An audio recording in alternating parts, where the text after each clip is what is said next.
Salve, salve, boa noite, Anete Rodrigues, boa noite a todas que vão entrar aí.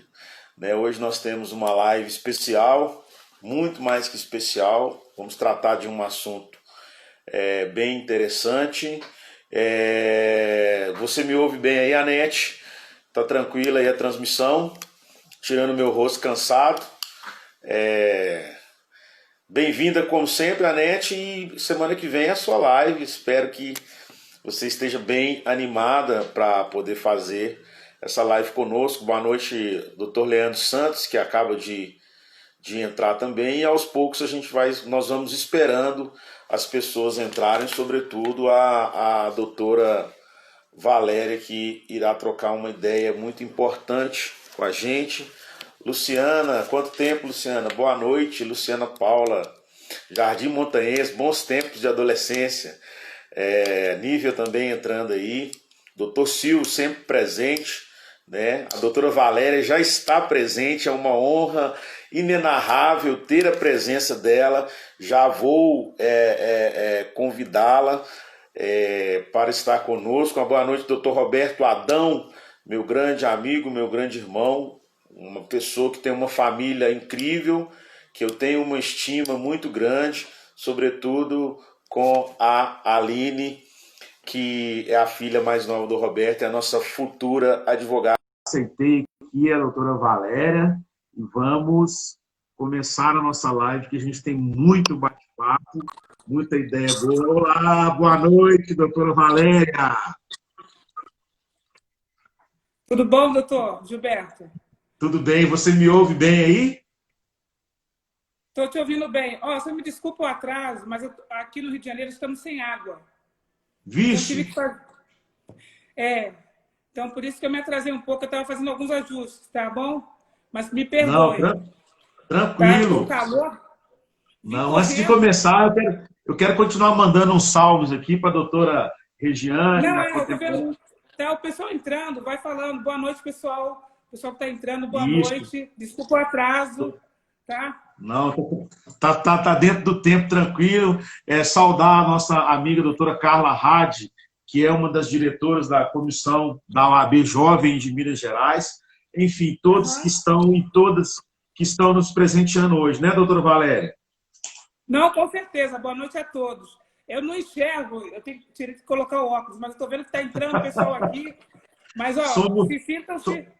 Somos dois. Eu também, sem óculos, eu não enxergo absolutamente nada. Mas isso, o pessoal está mandando coraçãozinho, beijos, tá?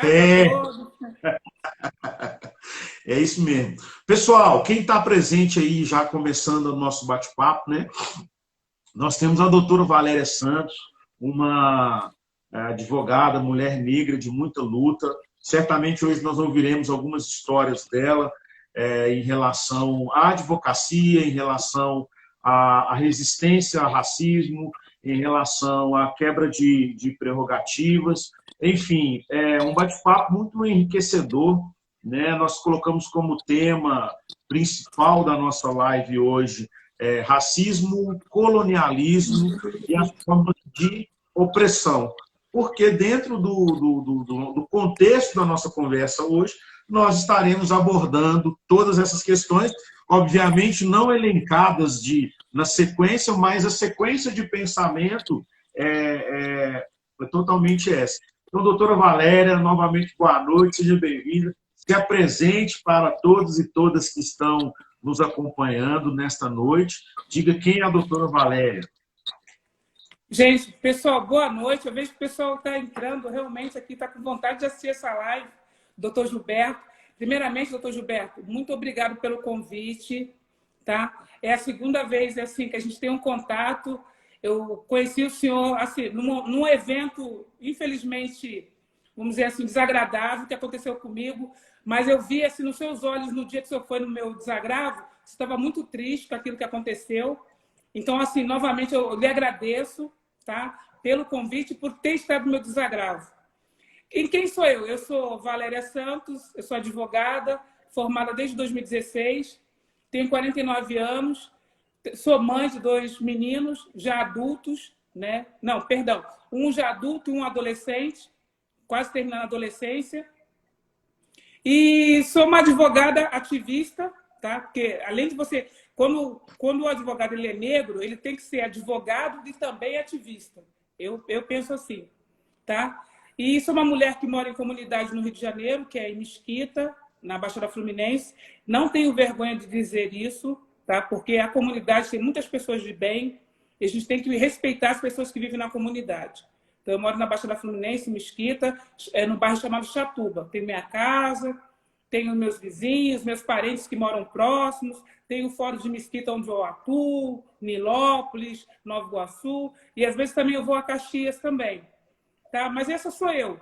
Eu, assim, um pequeno resumo. E durante a conversa vocês vão sabendo mais sobre a minha pessoa. Tá? Bem, a gente já viu que vai ser uma conversa bem agradável, bem interessante. E, de fato, doutora Valéria, quando nós fomos e nos mobilizamos, né, agradecer à Ordem dos Advogados de Minas Gerais por ter nos fornecido a condição de levar a Comissão de Promoção da Igualdade Racial para acompanhar o desagravo, nós fomos bastante abalados, né? Porque essa situação, de fato, mobilizou o Brasil, não somente a advocacia, mas todos os movimentos. O movimento negro estava presente naquela ocasião, o colega e amigo doutor Marcelo Dias estava presente, também o nosso amigo aqui de Belo Horizonte, que é o Marcos Cardoso, que é uma referência do movimento negro no Brasil e que tem até parceria com a Comissão de Promoção da Igualdade Racial. Nós fizemos um curso de História da África.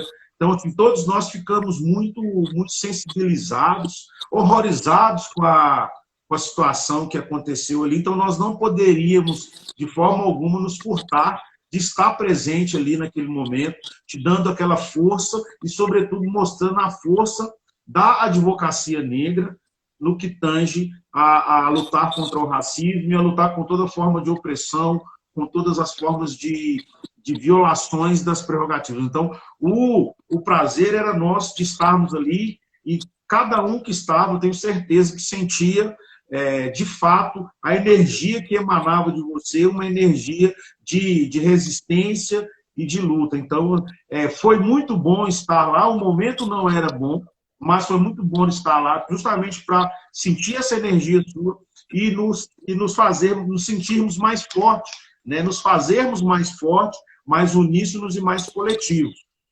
Então... Ei, mas eu só queria colocar uma coisa. Tanto é que, tipo, quando o senhor entrou em contato comigo para essa live, eu lembrei imediatamente do senhor. Porque, assim, eu olhei nos seus olhos aquele dia e eu vi que o senhor estava indignado com o que tinha acontecido comigo.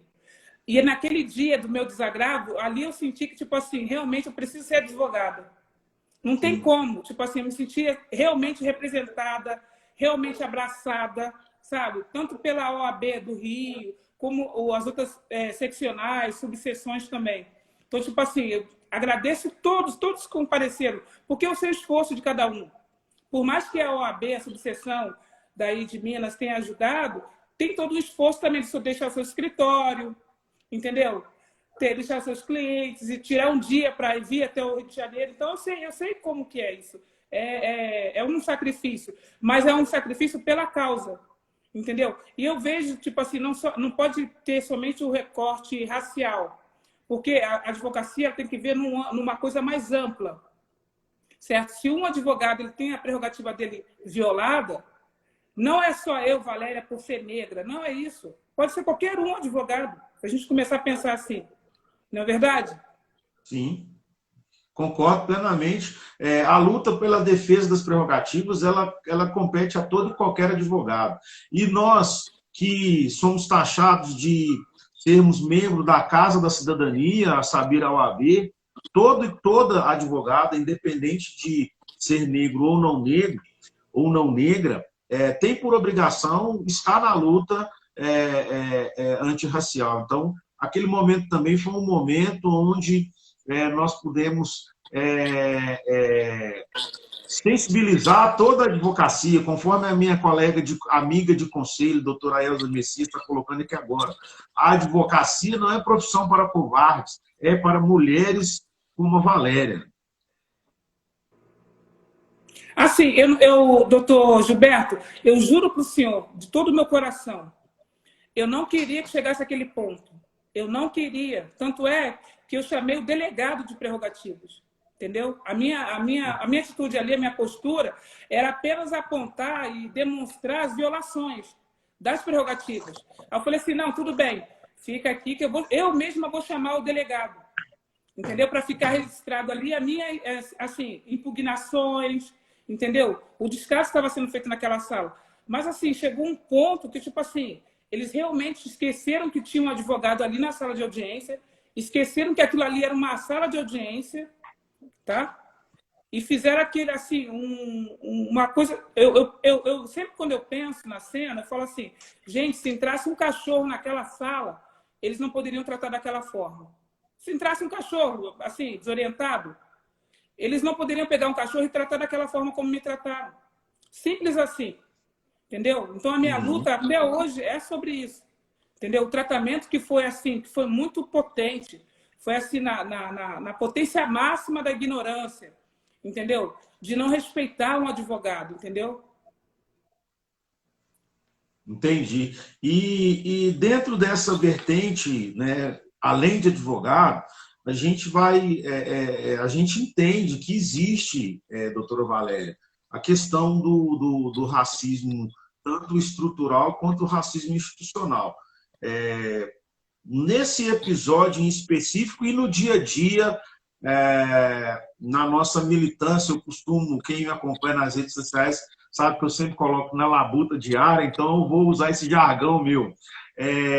Na labuta diária, nós temos deparado constantemente com esse racismo institucional e o racismo estrutural. Como que a doutora tem visto isso dentro do que a gente escuta? De fato, esse racismo estrutural e institucional, ele está dentro do judiciário e dentro dos campos onde a gente milita? Doutor Gilberto, vou falar uma coisa para o senhor. Eu vou ser bem sincera, bem honesta com o doutor. Quando eu estava na faculdade, eu tinha a doce ilusão que eu não ia sofrer mais violações sendo advogada, eu terminando minha faculdade. Então, eu me empenhei o máximo para terminar dentro do prazo de 5 anos, fazer o meu exame da ordem e obter minha carteira, minha credencial antes de terminar a faculdade, entendeu? Eu tinha a doce ilusão que eu ia ter um escritório assim, muito robusto, elegante, meus clientes assim, super, como se fala, endinheirados. Essa era a minha ilusão, que eu ia ser respeitada como cidadã, entendeu? Quando eu caí em Caxias, que eu fui ver, ali a minha ficha caiu. Eu fui ver realmente, tipo assim, a cor da minha pele, ela fala muita coisa. E ela expressa muita coisa dentro do judiciário brasileiro. Entendeu? Ali, depois que eu caí, que eu fui, assim, me descobrir realmente negra dentro desse país, que ele realmente... O racismo não é velado, ele é declarado, entendeu? A todo momento. E isso, eu digo assim, ele é declarado na televisão, ele é declarado na educação, que eu posso falar para o senhor, durante os meus 5 anos na faculdade, eu não tive nenhum representante negro me dando aula. Eu não ouvi falar de escritores negros, entendeu? Então, tipo assim, isso tudo ficou marcante para mim quando eu caí ali em Caxias. Aí eu falei assim, eu tenho que me descobrir como advogada negra, dentro desse sistema judiciário, que é um racismo institucional, sim, muito arcaico. Ele é muito arcaico, ele é muito agressivo, tá? E eu falo isso até assim, quando eu fazia meus estágios, que eu tinha que assistir audiências, eu via as audiências criminais, era muito fácil você dar uma sentença para alguém, 20 anos, e tipo assim, você de repente nem ter lido ter visto todo o contexto daquela pessoa, entendeu? Uhum. Eu sempre observava essas coisas. Hoje fica muito mais claro para mim, porque eu consegui assim, ler alguns autores, conversar com algumas pessoas, entendeu? Assistir falas de alguns representantes ativistas negros que falam realmente desse recorte racial que nos afeta. E dessa forma, tipo assim, da forma como eu caí em Caxias, não que eu seja uma ativista assim, com autoridade para falar, não sou isso, que eu tenho muito que aprender com o senhor, que já está há muito mais tempo nessa estrada, com o doutor Adame, e com outras pessoas também do direito, da advocacia negra, que estão há muito mais tempo que abriram o caminho para a gente, que está chegando agora. E eu digo uma coisa, o Luiz Gama, para mim, ele foi, será e vai sempre ser o nosso decano. Com certeza. Concordo plenamente que o Luiz Gama será e sempre será o nosso decano. Uma pena que a Ordem dos Advogados demorou tanto tempo para reconhecer o Luiz Gama, né, tendo apenas 5 anos que a Ordem conheceu esse grande libertador. E nós tivemos aqui, até eu falei com a doutora, da live com o Del Garcês, e quando o Del expõe ali, e quando ele traz para a gente as falas de Luiz Gama, são impactantes. E essas falas, falar em Luiz Gama, deveria estar, sim, nas cadeiras das academias, sobretudo nos cursos de direito, para a gente conhecer. Entendo eu que também nas escolas também, a história do Brasil mal contada, a história do Brasil deturpada e com uma fantasia da abolição, como se Princesa Isabel fosse a deusa, né, que fez o milagre da libertação para o povo preto. Nós temos que nos ater a uma realidade de uma abolição forjada como um ato político, mas sem nenhum direito para aquele povo escravizado, né, a saber, o povo preto que hoje tanto sofre com os resquícios da escravidão. E esse sofrimento ele envolve todas as questões, sejam elas sociais, econômicas. Estamos passando agora nesse período de Covid, onde nós sabemos que a maioria das pessoas afetadas são as pessoas pretas, e quando a gente pega algum racista que fala que estamos sendo extremistas, e ele vai e fala, não, são os pobres, eu vou fazer um recorte para ele, vou dizer para ele que 90% dos pobres são pessoas pretas, justamente por conta desses resquícios da escravidão. Então, Luiz Gama teve uma grande importância. Doutor, só me permite? Assim, Sim. Esse recorte que você falou da questão da colonização no Brasil, dessa história mal contada, distorcida que nós temos, tipo assim, a gente tem que voltar para o passado. Para entender o que a gente passa hoje, a gente tem que voltar no passado. Entender por que a gente foi escravizado. Entendeu? Entender que foi um Papa, a Igreja Católica, que determinou que Portugal fosse até a África e lá saqueasse, doutrinasse, escravizasse o povo, trouxesse ao Brasil. Entendeu? Então, tipo assim, a gente tem que entender isso. Tipo, por mais de 350 anos, a gente foi escravizado. Eu nunca fui... Os meus antepassados nunca foram escravos, eles foram escravizados. Esse que é o termo. Até o termo ele é colocado errado nos livros didáticos. Entendeu? Então, tipo assim, tem toda uma história que a gente precisa resgatar e fazer polarizar para os nossos entenderem isso. Primeira coisa, nós nunca fomos escravos. Nós fomos escravizados. E aqui, chegando nessa terra, nós fomos tirados todos os nossos direitos. Todas as leis, a primeira Constituição Imperial, o negro não tinha direito a comprar terra, o negro não tinha direito à educação. A primeira Constituição Republicana, o negro também não tinha direito à educação, não poderia estudar. Depois que foi dada a abolição, a gente não teve direito a nada, não teve nenhum tipo de cota. Todos os imigrantes que entraram nesse país tiveram direito à cota. Eles falam tanto da cota hoje em dia, mas se você for, teu bisavô, tataravô, foi cotista. Ganhou passagem para vir para cá, para esse país. Ganhou terra. Teve incentivo para os filhos poderem estudar. E você reclama hoje em dia da cota de educação. Então, é uma conversa que não dá nem para a gente conversar, doutor Gilberto, nessa live. Tipo assim, é uma conversa muito extensa, mas apenas para as pessoas entenderem que, tipo assim, você tem que estudar a história a fundo. tem que ler muitos escritores negros para poder entender a história do Brasil. A minha princesa não é a princesa Isabel. Nunca foi. Meu rei não é Dom Pedro I, Dom Pedro II, Dom João VI. O meu rei é Zumbi dos Palmares. A minha rainha, Dandara.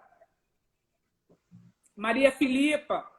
Essas são as minhas representações, porque essas pessoas lutaram realmente para que eu estar aqui hoje podendo conversar com o senhor, porque de repente a gente nem poderia estar aqui conversando. Certamente, talvez nós estaríamos ainda nos grandes porões servindo simplesmente de mão de obra. Apesar de que hoje, nos tempos modernos, nós não estamos muito distantes disso, tendo em vista o grande retrocesso que estamos tendo e a grande tomada de direitos, o que nos preocupa. O Brasil ele tem ainda esse pensamento colonialista e eurocêntrico, né? Então, pessoas brancas, normalmente, elas querem se apropriar de tudo que é benéfico a elas e que pertencem às pessoas pretas. O pensamento de branqueamento na população brasileira é uma realidade e ainda estamos passando por um momento importante que é até mesmo as pessoas negras que não se enxergaram ainda negras, pessoas que não entenderam ainda a mensagem do título do livro de Neuza Santos, onde fala tornar-se negro. Tem pessoas que acham que pelo fato de ter a pele preta, elas são pessoas pretas. Não, elas não sabem nem o que é a ancestralidade. E aí caem nessa grande cilada que é a cilada do colonialismo, do branqueamento, e de ser simplesmente uma massa de manobra dentro de um pensamento totalmente branco. Nós temos isso hoje com grande... infelizmente, no governo atual no Brasil, e aí eu não quero fazer ataques diretos, mas se nós vamos tratar de todos os assuntos, nós temos que passar por dentro da política, desde que a gente tenha uma fala contextualizada, e nós vemos isso muito forte, né? A pessoa preta ela não pode errar, né? A gente viu o exemplo do ministro da Educação, foi nomeado, o erro que ele cometeu foi um erro cometido por outras pessoas também, mas ele virou meme, ele saiu do posto que estava e até hoje as pessoas estão fazendo chacota. Isso é um prato cheio do colonizador, do branqueamento, né? E isso tira a nossa força. Doutora Valéria, como que a senhora tem lidado, como que você tem lidado nos dias atuais, pós o que aconteceu no Fórum de Duque de Caxias, tem sido hoje a doutora Valéria, mulher negra, como ela é vista no meio da advocacia e nos fóruns? Então, eu percebi que agora, tipo assim, eles não me respeitam mais. Pararam com isso. E todo mundo me conhece já. Tipo assim, todos eles me conhecem. Eu não preciso mais aquela coisa, tipo, mas assim, antes de acontecer aquilo em Caxias, eu sofria várias violações. Eu ia, de repente, numa vara criminal, pedir um processo. Ah, você é parte? Parecia assim um deboche, entendeu? Tudo bem, poderia ser parte, sabe? Poderia até ser parte. Mas desde o momento que eu pedi o processo para ter acesso aos autos, eu acho que automaticamente você é advogado, concorda? Sim. Aí, tipo... E assim foram acontecendo. Tipo assim, pedir para despachar com o juiz, ficar esperando horas, não conseguir despachar, entendeu? Ou então ficava aguardando o juiz ir embora, fui obrigada a ficar na cidade um dia depois, ficar no hotel. Então, foram vários tipos de violações. Aí, Caxias foi assim, a gota d'água. Falei assim, se eu sair daqui e não ler esse documento, posso pegar essa carteira, essa credencial da OAB, jogar no lixo, sei lá, fazer qualquer coisa, voltar para enfermagem. Falei assim, não vou não. Porque, tá, assim, o nosso código de ética diz lá, artigo 7º, quais são os direitos do advogado? Livre acesso. Qualquer ambiente, tribunal, privado, não, perdão, público, vara, delegacia, jamais poderia ser retirada. Ter acesso a documento, desde o momento que foi juntado, não está em sigilo, o advogado tem que ter acesso, tem que abrir, tem que deixar o advogado ter acesso. Não estava pedindo favor. Quem diz isso é o nosso código de ética. Não sou eu que estou dizendo. E se vale para um advogado branco, ou para o senhor que é advogado negro homem, ou para uma advogada branca, vale para mim também. Vale para qualquer um. Prerrogativas. Certo? Mas hoje em dia eu vejo isso, que hoje em dia eles até me respeitam, porque, tipo assim, eu acho que ali foi meu grito de liberdade. Entendeu? Foi mesmo. E eu vou falar uma coisa para o senhor, doutor. Depois que aconteceu aquilo, várias mulheres não negras, brancas também, falaram que também eram violadas em audiências, quando iam fazer disparo.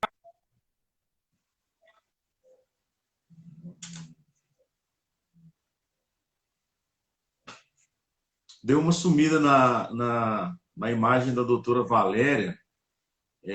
Pode ser questão de internet. Vamos ver se ela volta. Se for o caso, ela desconecta. Voltou? Ela caiu um pouquinho, ela caiu um pouco. Tá, mas entendeu? Voltou.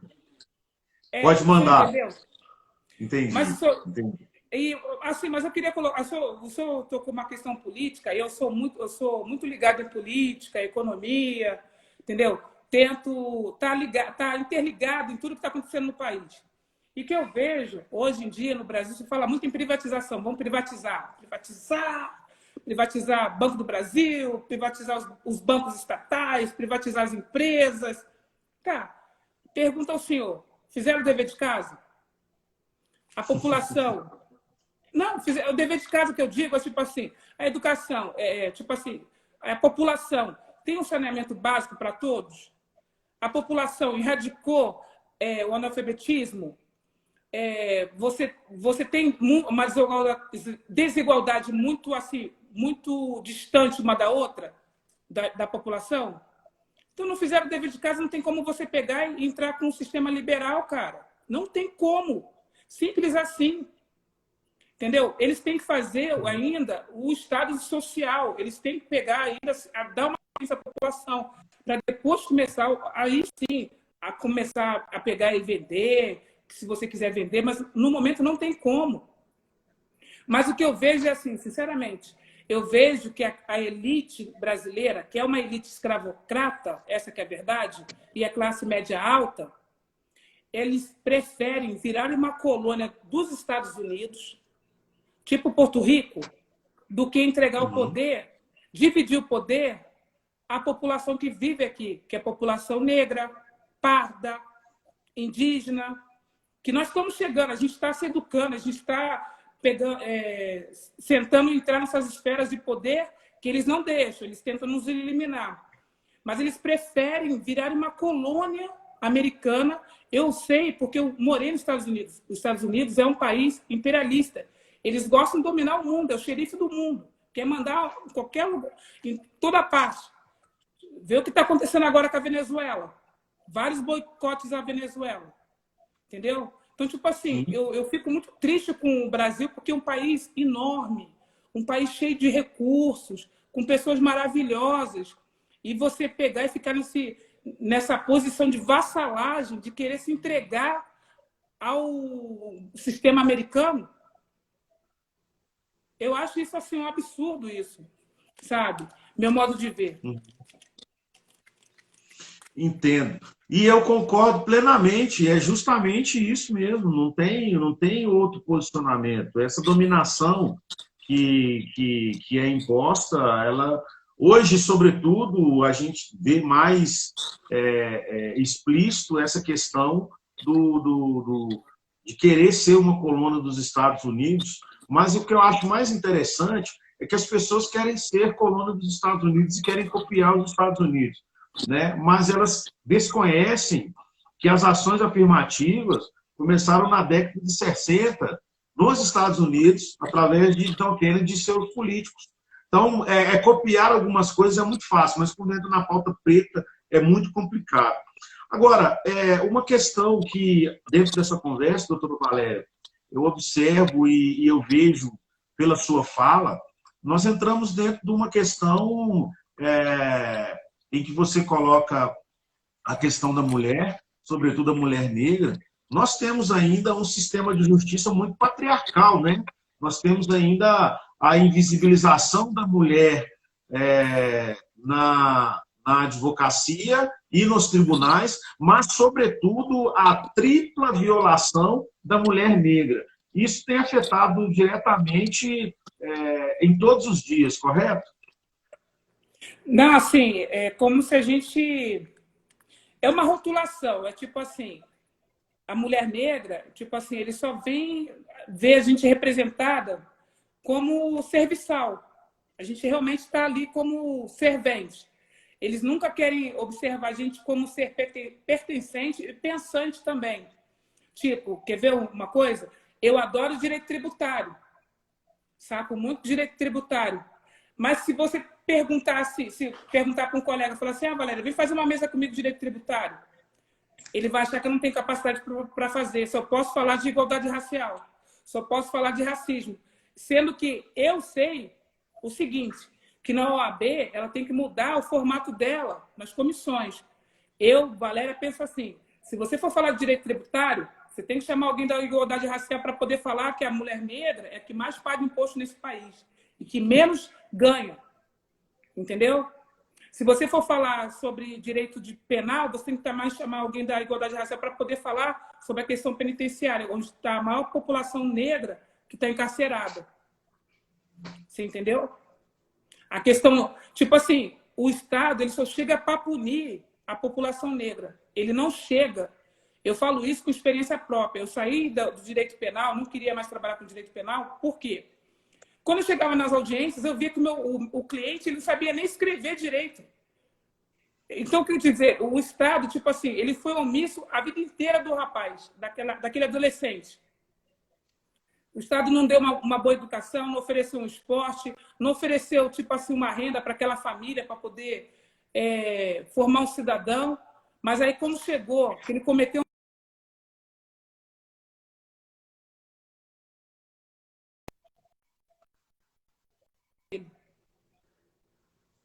entendeu? Então, tipo assim, são coisas que me fizeram assim, ficar refletindo sobre esses assuntos.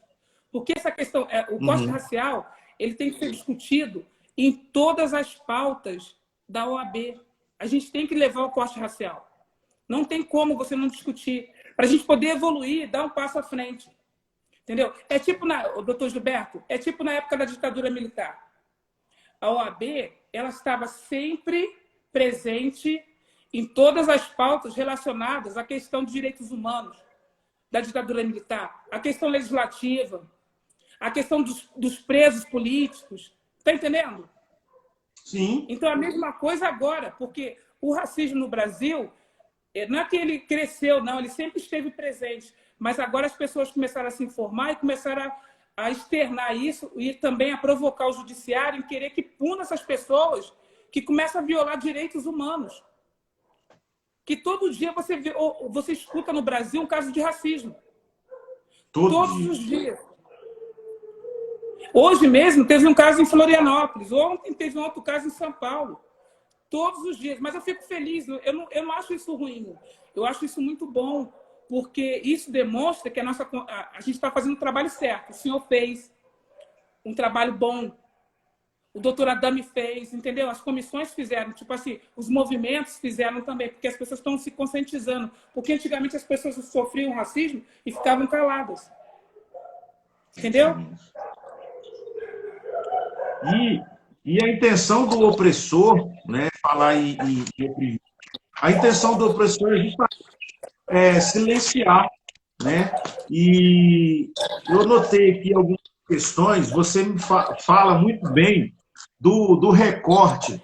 Eu até procuro, em Minas Gerais, na Comissão de Igualdade Racial, nós temos um grupo muito forte, que é um grupo temático Mulheres Negras, que tratam das questões específicas da mulher negra, que a gente tem que entender que o recorte da mulher negra é diferente de você colocar o geral, é totalmente diferente, então as pessoas têm que entender e as pessoas têm que estudar para entender essa questão simplesmente falar, hoje eu vou falar.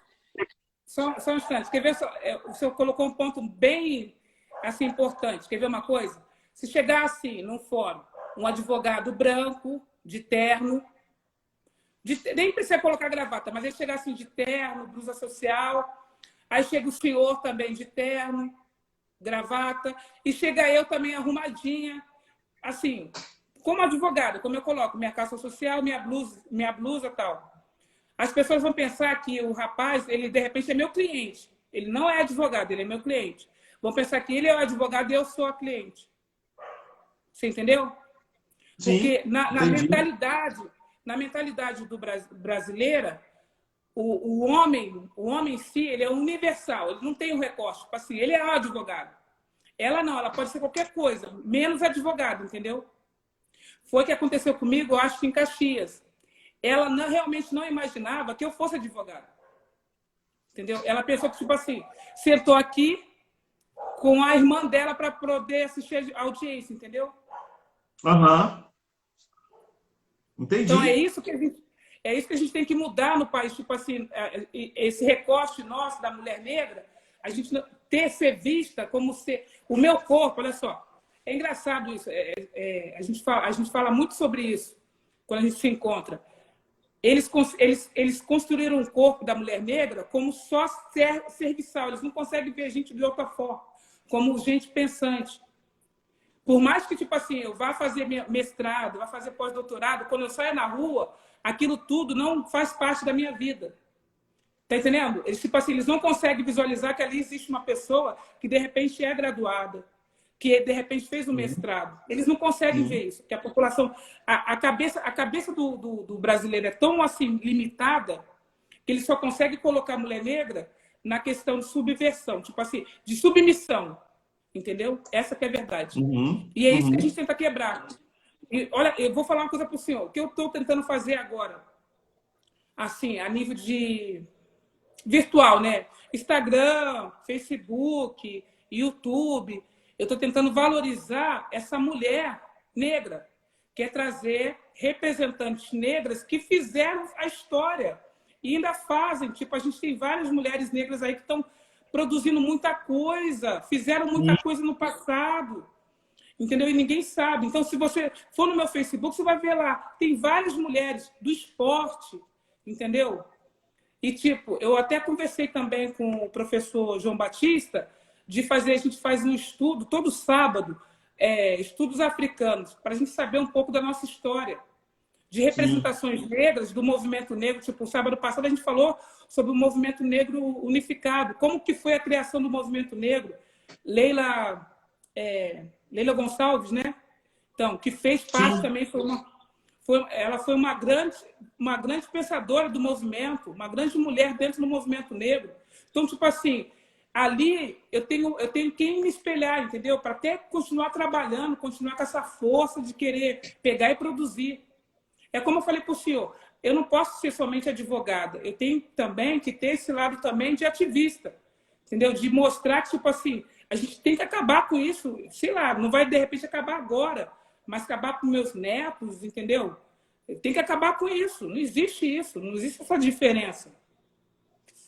Não existe mesmo. Inclusive, quando eu te digo que aqui nós temos esse grupo temático Mulheres Negras, é justamente para reforçar isso, para dar a voz de fato, sem nenhum oportunismo, né? As meninas têm um trabalho muito forte aqui, e dentro dessas meninas tem as escritoras, tem as palestrantes, e dentro do recorte, que eu acho que é muito importante, dentro de um recorte interessante, que todas elas falam dentro de uma temática do direito, que não só a temática da igualdade racial, tanto que o nosso próximo evento será um evento tendo em vista o mês das pretas, né? O mês da mulher negra, da mulher preta, e nós teremos um evento onde as meninas vão falar sobre matérias específicas, vão falar sobre tributário, vai falar sobre direito ambiental. Lógico que dentro de toda a matéria a gente tem que colocar, de fato, o recorte racial, e todos que nos assistem e todas que nos assistem tem que entender que o recorte racial, ele, conforme a doutora Valéria falou, ele está em todas as pautas e em todas as etapas o recorte racial está. Está dentro do direito penal, não só pelas leis tipificadas, mas tendo em vista que se eu for falar sobre o sistema carcerário, eu vou chegar no recorte racial. Se eu vou falar de violência, eu vou chegar no recorte racial. Enfim, doutora Valéria, uma coisa que chamou muita atenção é quando você Mas fala... Mas peraí, só um minuto. Olha só, as pessoas às vezes não entendem quando eu falo a questão da questão do GT, né? Que é Grupo de Trabalhos de Mulheres Negras Advogadas. O que eu digo é que elas não podem ficar só entre elas, elas têm que levar isso para conversar com as comissões. E cada uma chegar lá e, tipo, falar em violência doméstica. Se for falar em violência doméstica, a mulher negra, o número de violência contra a mulher negra doméstica aumentou. Então, quando for falar em violência doméstica, tem que levar alguém do grupo de trabalho para poder falar sobre essa violência, especificamente para poder entender. Porque o que eu falo, esquece esse negócio de comemoração de não sei o quê, não comemora nada. Tem que se discutir, debater. Às vezes as pessoas acham que eu sou... A Valéria só reclama. Não é só reclamar, mas é porque a gente está vivendo num momento, doutor Gilberto, eu vivo no estado que a gente tem um sistema chamado necropolítica, no Rio de Janeiro, que foi implantado. Sim. Sabe o que eles estão fazendo? Eles estão acabando com a população jovem negra. Eles chegam nas comunidades, eles não chegam para prender ninguém, eles chegam para matar o jovem negro. E essa mãe, que já sofre já com a solidão da mulher negra, ela vai chegar na velhice dela sem os filhos dela. Então, isso é desumano. Então, a gente tem que falar sobre isso. São coisas... Eu até quero escrever sobre isso, porque são coisas que eu vejo. E está explícito ali. Eu vejo essas senhoras que estão na velhice delas, os filhos já morreram há mais de 20 anos. Que eu conheci, que cresceram comigo, mas chegaram agora na velhice, não tem lá quem pegar e tomar em conta dela. Ou perderam também o marido. Você está entendendo? Então, isso é cruel. Isso é uma verdade, isso acontece. Só que a gente não consegue levar isso para dentro da instituição, para discutir sobre isso. Por quê? Porque não tem, desculpa falar. Quer ver uma coisa? Eu vi uma palestra da Catuxa, ela comentando que os movimentos feministas, a gente tem as nossas divergências, não tem como, porque eu tenho as minhas próprias peculiaridades como mulher negra dentro da instituição. E a advogada branca, ela também tem as suas próprias peculiaridades dentro da instituição. Quer ver uma coisa?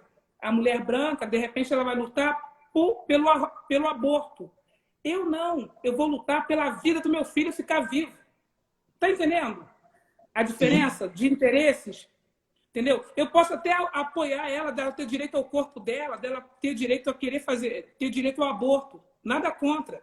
Só que ela também tem que lutar junto comigo para que eu possa manter o meu filho, que ele sobreviva e chegue na idade adulta vivo e que eu possa desfrutar desse filho até a minha velhice. Então, são coisas que, tipo assim, isso não afeta a advogada branca, não afeta o homem branco, de repente não afeta o homem negro, mas afeta a mulher negra. Então, são essas discussões que a gente tem que discutir dentro da instituição.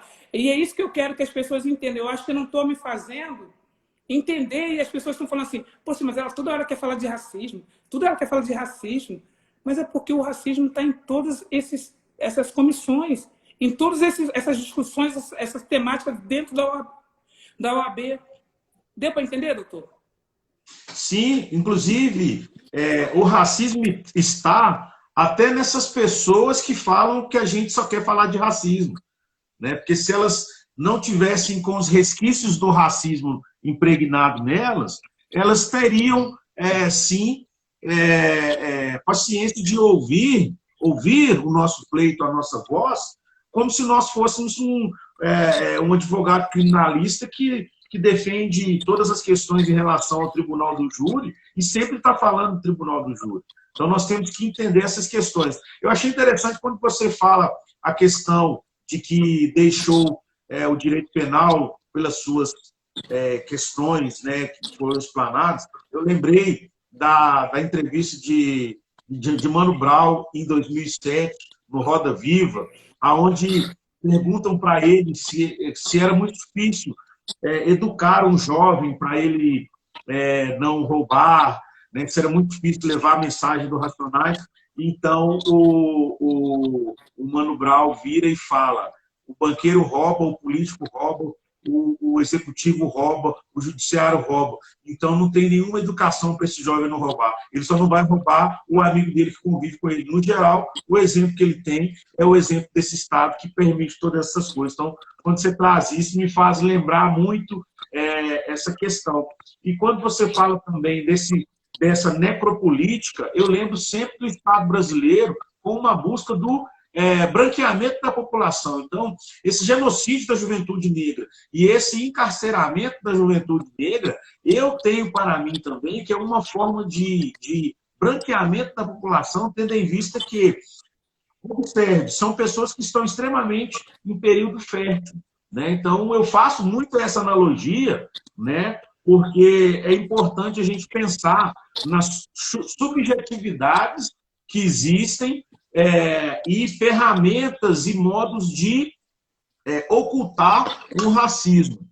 Talvez quem não tenha conhecimento, quem não estuda e quem não tem a militância como nós temos, não enxerga isso. Então é por isso que as pessoas, na maioria das vezes, falam que nós estamos... Tem gente que fala que nós somos até doentes, né? Quando a gente fala muito de racismo. Mas, se eu for falar de tudo, eu vou falar de tudo, vai ter que envolver o racismo, até mesmo pela sua essência, pelo seu nascimento, seja ele da questão político-econômica, seja ele de supremacia de uma etnia sobre a outra. Então, eu penso muito nessas questões e muito bem pontuado todas essas questões que a doutora traz para a gente é importante. Uma dica que eu dou é convidar o Marcos Cardoso para participar desses estudos com relação ao movimento negro, e também a Nila Rodrigues Barbosa, que é uma historiadora da nossa Comissão de Promoção da Igualdade Racial. Ela fala muito sobre etnicidade, vai enriquecer demais. Então, vamos fazer esse ciclo aqui com a gente também, vamos fazer conferências, vai ser muito assim, fantástico. Hein, doutor, o que eu acho é que, tipo assim, como a mídia, a grande mídia, ela não quer falar sobre a questão racial, sobre a nossa história, sobre a questão do negro nesse país, ela não fala isso. Ela não divulga, você pode perceber, ela é o mínimo, é a cota de negro dentro da grande mídia. Para você ver uma coisa, olha o impacto que foi a presença do Dr. Silvio Almeida no Roda Viva. A fala daquele homem, o intelectual, você está entendendo? Quanto tempo levou para esse homem chegar lá, entendeu? E se demonstrar ali. Então, tipo assim, são coisas que a gente tem que reparar. Então, o que a gente tem que fazer? Nós temos que fazer, nós mesmos. É igual os americanos. Eu vi isso nos Estados Unidos. Os americanos, eles eram segregados. A grande mídia não queria eles naquela TV. Eles montaram a própria TV deles. Só tinha negro. Tá entendendo? Então, a mesma coisa eu vejo assim, vocês não querem falar sobre a questão da nossa história? Eu vou falar. Eu vou chamar alguém, eu vou conversar com alguém, vou montar um canal no YouTube e eu vou falar sobre a minha história. E eu acho que todo mundo tem que fazer isso. Quem pode fazer isso, polarizar a nossa história, poder falar sobre a gente mesmo. Porque já que a grande mídia não quer fazer isso, a gente tem que fazer, a gente tem que se apresentar à sociedade. Entendeu? Essa que é a verdade, dar essa visibilidade das coisas positivas que nós já construímos nesse país, as pessoas que marcaram esse país. E outra coisa também que eu ia colocar, que é essa questão da necropolítica. Eu acho o seguinte, eu penso assim, se o Estado ele não chega com o básico,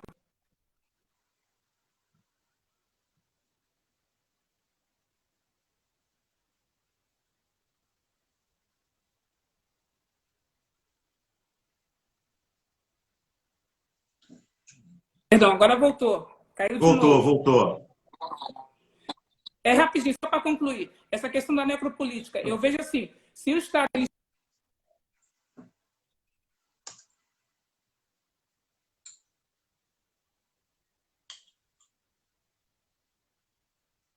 Acho que deu uma travada maior agora, né? Mas o que a doutora Valéria está trazendo para a gente são questões mais profundas do que se possa imaginar. Né? Nós temos aí às vezes, superficial. Eu acho que, de fato, caiu a conexão dela, mas eu vou chamá-la novamente. Mas essas discussões que a gente faz, na maioria das vezes, ela é superficial. Às vezes a gente simplesmente fala em racismo, mas aquele racismo apenas de moda, vou dizer assim. Infelizmente, tem pessoas caindo nessas questões. E é importante que nós tenhamos essas resenhas diretas. Doutora Valéria, eu estava aqui segurando o público. Sabe? A minha internet é muito ruim.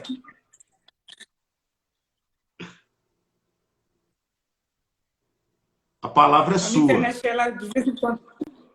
Ei, desculpa, a minha internet, de vez em quando, ela dá umas travadas, tá? Desculpa, gente. Mas é isso, doutor. Tipo assim, só para concluir mesmo. Perdão.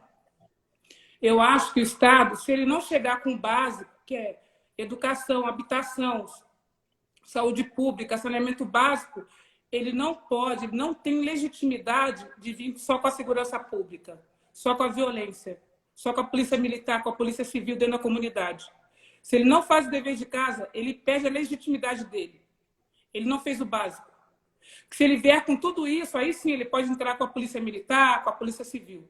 Mas se ele não faz isso, que é o que acontece no Rio de Janeiro. Hoje em dia, com a Covid, a gente não tem nenhuma... Assim, as comunidades estão se organizando entre elas. As pessoas estão se ajudando, tá? Para poder superar a Covid. Porque falta tudo. Então, agora o Estado vem dentro da casa de um cidadão e mata um adolescente. Não, isso está errado. Isso tem que ser denunciado fora do Brasil, na ONU. Entendeu? Isso está errado, está muito errado. E é isso que eu sou contra. Entendeu? Entendi. O Estado ele deixa de fazer as coisas básicas, né? O Estado não permite nem que a Lei 10.639 seja aplicada nas escolas para que tenha, de fato, o conhecimento da linda história do nosso povo, a história da África, a história afro-brasileira, a história indígena. Na verdade, o próprio Estado brasileiro ele tem as suas formas de criminalizar a cultura e o povo preto e o povo indígena e, sobretudo, invisibilizar e trazer, como sempre, a margem da sociedade. Como no começo da conversa você mesmo pontuou, né? O Estado ele esquece, ele nos deixa a marginalidade, ele sempre quer que essa figura do preto escravo, não o preto escravizado, é o preto escravo, porque trata de aí vem dentro de uma vertente como se fosse escravo, já nasceu inferior. O Estado não tem interesse nisso, mas quando ele tem o interesse em oprimir, quando ele tem o interesse em fazer, incentivar segregações, quando ele tem interesse em promover determinadas ações e atos que são de homicídio, exatamente, genocídio, ele sempre está presente, ele sempre está ali. Mas cumprir o que está na Constituição Federal, que é erradicar a pobreza, que é aplicar os princípios da igualdade, da isonomia e da equidade, que também estão na Constituição Federal, e, sobretudo, aplicar a educação, a distribuição de renda, que é por obrigação dele, e fazer a reparação histórica do povo preto, o Estado brasileiro ele corre. Então, ele prefere matar do que reparar. Ele prefere tomar do que ressarcir. E ele prefere ainda mais branquear e ainda enaltecer o exterior com todo o pensamento eurocêntrico do que valorizar, de fato, o que nós temos aqui dentro do Brasil. Doutora Valéria, nosso tempo está acabando. Eu peço que faça em 3 minutos, em 2 minutos e meio, as suas considerações. Um papo tão agradável que nós ficaríamos aqui 3 horas. Mas, quando a questão é tão gostosa a conversa, a gente pede bid e certamente nós teremos uma outra live. Não, eu acho que o senhor concluiu muito bem, sabe? Assim, o senhor deu assim, colocou a taxa final, assim, carimbou final. E eu, tipo assim, o que eu tenho a dizer? Tipo assim, eu aprendi muito aqui hoje. Foi bom, assim, conversar com o senhor, porque é um aprendizado, entendeu? Quanto mais a gente falar sobre a gente mesmo, sobre a questão racial, quanto mais a gente vai evoluir e tentar erradicar isso no nosso país, porque é vergonhoso. Também no século XXI, a gente ainda está discutindo sobre isso. Entendeu? Observar pessoas ainda ter esse tipo de comportamento. Então, a gente tenta trabalhar todo dia, plantar semente do bem, entendeu? Exigir nossos direitos. Como eu falo sempre, eu não quero ser tratada como cidadã de segunda classe, que eu não sou. Eu tenho direitos e garantias como qualquer cidadão nesse país. Entendeu? Então, tipo, eu vou lutar, sim, sempre, para que esse país possa me respeitar, ser respeitada e que possa me respeitar também como cidadã. Tá? Mas, assim, muito obrigado pelo bate-papo, foi muito enriquecedor falar com o senhor. E quando o senhor precisar de novo, estou dentro, pode me chamar que eu venho, entendeu? Que eu podendo ajudar, contribuir. E o pessoal que participou, olha, muito obrigado por ouvir a gente até agora, né? Muito obrigado mesmo. Doutora Valéria, nós que agradecemos, né? Faremos uma outra live, mas eu tenho que dar a notícia, né, para todos e todas. Doutora Valéria é uma das palestrantes do nosso webinar que vai acontecer esse mês. O webinar para fazer a questão do dia 25 de julho, mas, sobretudo, conforme ela falou, a oportunidade das mulheres pretas falarem sobre toda e qualquer questão de matéria de direito e não somente a questão racial. Então, será muito bem-vinda no nosso webinar. Será fantástica a sua participação. A nossa diretora tesoureira, doutora Arleã, está ali batendo palmas. A doutora Isabela Dario também está batendo palmas. Nós tivemos aí a presença ilustre do nosso diretor da OAB Minas, doutor Raimundo Cândido Neto.